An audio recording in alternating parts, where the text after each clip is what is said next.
আমরা আগের ভিডিওতে সরল সুদ সম্পর্কে বিভিন্ন জিনিস শিখেছি। আজকে আমরা শিখব চক্রবৃদ্ধি সুদ সম্পর্কে।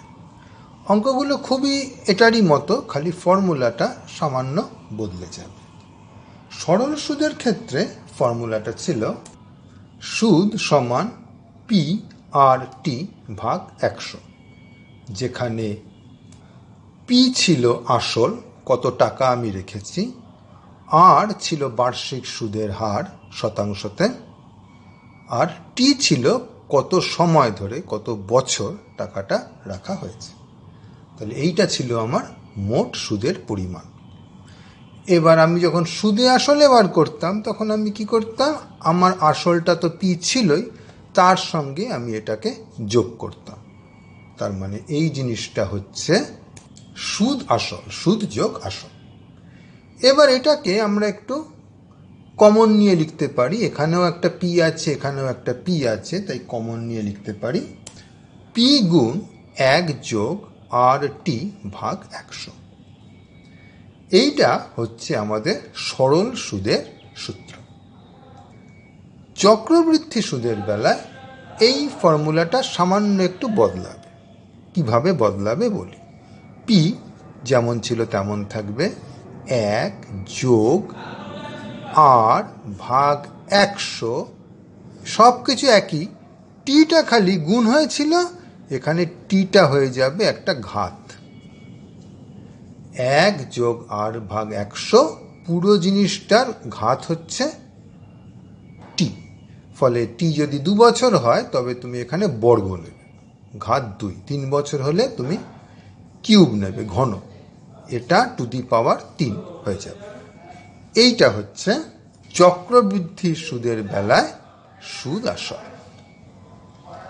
সুতরাং তুমি যদি চক্রবৃদ্ধি সুদে টাকা রাখো কোনো ব্যাংকে, পি টাকা রাখো এবং ওরা বার্ষিক তোমাকে 8% করে চক্রবৃদ্ধি সুদ দেয়, তাহলে টি বছর পরে তুমি এত টাকা ফেরত পাবে। যত ব্যাংক, পোস্ট অফিস ইত্যাদি হয় সকলেই আসলে এইটাই মেনে চলে। এটা কেউই মানে না।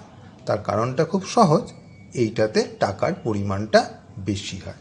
সবাই যেহেতু টাকাটা বেশি চায়, আর তার জন্য একটু বাড়তি অঙ্ক করতে কারোর আপত্তি নেই, তাই জন্য সকলেই চক্রবৃদ্ধি সুদটাই চায়। তাহলে এবার আমরা যে অঙ্কগুলো করব, সব জায়গায় তুমি এই সূত্রটা বারবার করে ব্যবহার করবে।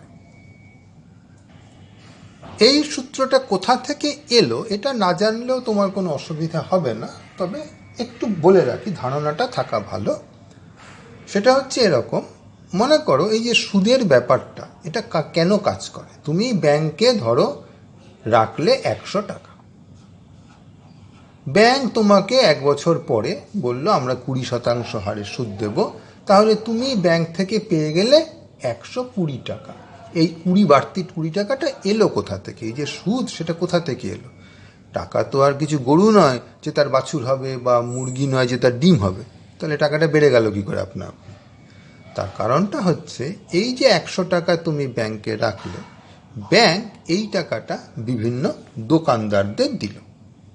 এবার দোকানদার দোকান চালালো, তার ফলে কিছু লাভ হলো।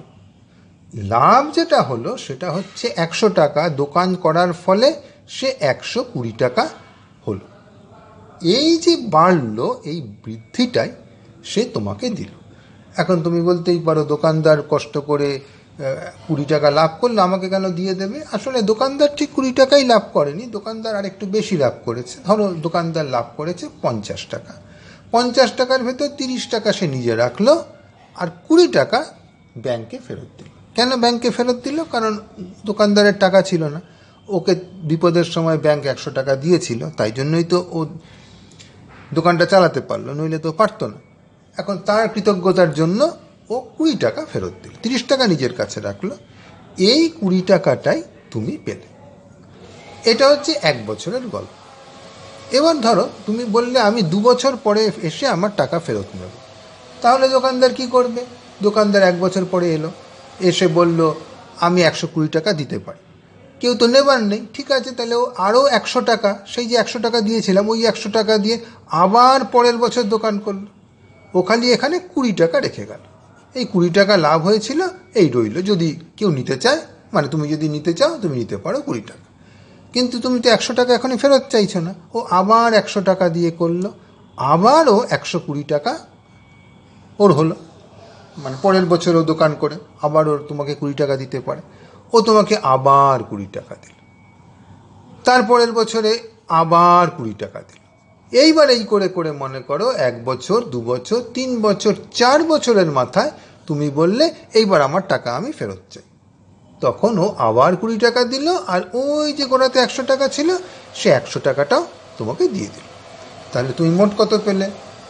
20 টাকা, 20 টাকা, 20 টাকা, 20 টাকা, 4টে 20 টাকা 4 বছরে, আর এই তোমার মূল 100 টাকা।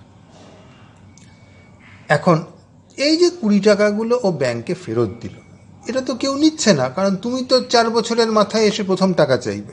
তাহলে এই 20 টাকাগুলো ব্যাংকে পড়েই থাকে, সেটা তো ভালো কথা নয়। তখন দোকানদার বলে কি, আচ্ছা এই 20 টাকাটা তো পড়েই আছে ব্যাংকে, তা আমাকে এই 20 টাকাটা দিয়ে দাও না। তাহলে আমি প্রথমবার 100 টাকা খাটিয়েছিলাম, পরের বার আমি 120 টাকা আমার দোকানে খাটাবো। তা আমি যদি 120 টাকা খাটাই তাহলে নিশ্চয়ই আরেকটু বেশি লাভ হবে। 100 টাকা খাটালে আমার হয়েছে 20 টাকা লাভ, তাহলে 120 টাকা খাটালে একটু বেশি হবে, ধরো আমার হয়েছে 22 টাকা লাভ। 22 টাকাও তো কেউ নিচ্ছে না, তাহলে আমাকে এই 22 টাকাও দিয়ে দাও। তাহলে 120 টাকা ছিল, পরের বারও 142 টাকা খাটালো, তাতে ওর লাভটা আরেকটু বাড়লো, এবার হয়তো পেলো 23 টাকা লাভ। এবার বললো 23 টাকাও তো কেউ নিচ্ছে না, আমাকে এই 23 টাকাটাও দিয়ে দাও। তাহলে 23 টাকা নিয়ে 142-এর সঙ্গে 23 তুমি যদি যোগ করো তাহলে হচ্ছে গিয়ে 165 টাকা। 165 টাকা খাটালো। এইবার মনে করো ওর লাভ হলো 24 টাকা। এবারও করলো কি, তোমাকে বলল যে ঠিক আছে, আমি এতগুলো তাহলে বেশি টাকা পেয়েছি, তাহলে এই জিনিসটা আমি তোমাকে পুরোটা ফেরত দেব। তার মানে আমি ও ফেরত দেবে কতটা? ফেরত দিল সে এই যে 165 টাকা এখন তার জমেছে, এই যতগুলো সে ফেরত দেয়নি সব তো জমিয়ে রেখেছে সেটা, আর এই শেষ 24 টাকা। তাহলে অনেক বেশি টাকা সে দিল। সেটা তুমি যদি হিসেব করো দেখবে এই জিনিসটা আসবে। এখন সবার কাছে এটাই যুক্তিপূর্ণ মনে হয় যে টাকাটা 20 টাকা 20 টাকা করে খালি খালি ব্যাংকের কাছে ফেলে রাখার কি মানে। সুতরাং ওইটাও দোকানদারই বারবার করে নিয়ে নেয় এবং একেবারে শেষে গিয়ে টাকাটা ফেরত দেয়। এতে দোকানদারেরও লাভ, ও বেশি ব্যবসা করতে পারে, ওরও বেশি লাভ হয়। যে টাকা ব্যাংকে রাখছে তারও বেশি লাভ, কারণ সে বেশি টাকা ফেরত পায়। সেই কারণে কেউই বাস্তবে সরল সুদ করে না। এটাতে অঙ্ক করাটা একটু সোজা, কিন্তু এটাতে অঙ্কটা একটু জটিল হলেও টাকাটা অনেকটাই বেশি পাওয়া যায়। আর এই প্রসঙ্গে একটা জিনিস খেয়াল করো, পুরো ঘটনাটা ঘটতে শুরু করে, মানে পার্থক্যটা হয় 1 বছরের পর থেকে। তুমি যদি প্রথম বছরেই বলে আমি টাকাটা তুলে নেব, মানে t=1 বসাও, তাহলে কিন্তু দুটো ফর্মুলাই একই জিনিস দেবে, কারণ তুমি তো তাকে সুযোগটাই দিলে না প্রথম বছরের সুদটাকে আবার খাটানোর। সুতরাং 1 বছরের মাথায় তুমি যদি টাকা তুলে নাও তাহলে তুমি সরল সুদ করছো না চক্রবৃদ্ধি সুদ করছো, কারোর কিচ্ছু এসে যায় না। 1-এর বেশি যদি করো তাহলেই চক্রবৃদ্ধির সুদে তুমি টাকাটা বেশি করে পাবে। এইটা একটা অঙ্কে আমাদের একটু পরেই কাজে লাগবে। এবার আমরা কিছু অঙ্ক করব, বেশিরভাগই চক্রবৃদ্ধি সুদেরই অঙ্ক, কিন্তু মাঝে মাঝে এটাও লাগবে, তাই দুটো ফর্মুলাই আমি তোমার চোখের সামনে টাঙিয়ে রাখলাম। এইটা একটা মাধ্যমিকেরই অঙ্ক। আমিনুর একটা ব্যাংক থেকে 64,000 টাকা ধার নিয়েছে। ব্যাংকের সুদের হার প্রতি বছরে প্রতি টাকায় 2.5 পয়সা। 2 বছরের চক্রবৃদ্ধি সুদ কত? যথারীতি আমরা সেই তিনটে জিনিস পি, আর এবং টি বার করে নেব। মোট কত টাকা সেটা বলা আছে, সেটা হচ্ছে 64,000। 2 বছর বলা আছে, তাহলে এটা হয়ে গেল 2। আচ্ছা, এবার হচ্ছে আর। এটা হচ্ছে বার্ষিক সুদের হার, এটা একটু বিদঘুটে করে লেখা আছে। ওরা বলেছে প্রতি টাকায় 2.5 পয়সা। তার মানে আসলে কিছুই নয়, টাকাতে কত পয়সা? 100 পয়সা। তাহলে 100 পয়সাতে 2.5 পয়সা, তার মানে 2.5 শতাংশ, অর্থাৎ আর হচ্ছে 2.5%, 8%। তাহলে আর হচ্ছে 2.5। বলেছে চক্রবৃদ্ধি সুদ, তার মানে আমরা এই সূত্রটা ব্যবহার করব। তার মানে আমাদের সুদটুকু চেয়েছি, মনে রাখবে এটা হচ্ছে সুদ আসল। তাহলে আমি লিখব সুদ আসল হচ্ছে পি, এইটা প্রথমে এই ফর্মুলাটা লিখে নেবে, তারপরে 64,000 গুণ 1 যোগ 2.5 ভাগ 100, পুরোটার ঘাত হচ্ছে 2। তাহলে এইটা হচ্ছে আমার সুদ আসল। আমার কাছে কিন্তু খালি সুদটুকু চেয়েছে, তাহলে এখান থেকে আমাকে আসলটা বিয়োগ করে নিতে হবে। তার মানে সুদ আসল বিয়োগ আসল। তাহলে এই জিনিসটা থেকে তোমাকে এই 64,000 বিয়োগ করে নিতে হবে।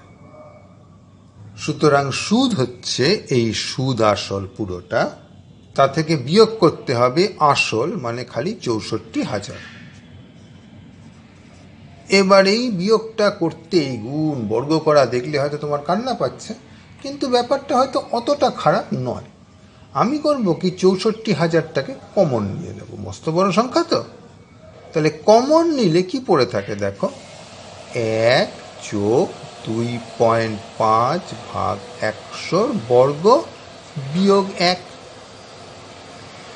এবার তুমি চাইলে এটাকে a প্লাস বি হোল স্কোয়ারের ফর্মুলা দিয়ে ইত্যাদি প্রভৃতি করতে পারো, কিন্তু আমি একটা ছোট্ট কৌশল করব। কৌশল হচ্ছে একটাকে আমি দেখব 1-এর বর্গ হচ্ছে 1, তাহলে আমি এটাকে লিখতে পারি a স্কোয়ার মাইনাস বি স্কোয়ারের ফর্মুলা দিয়ে।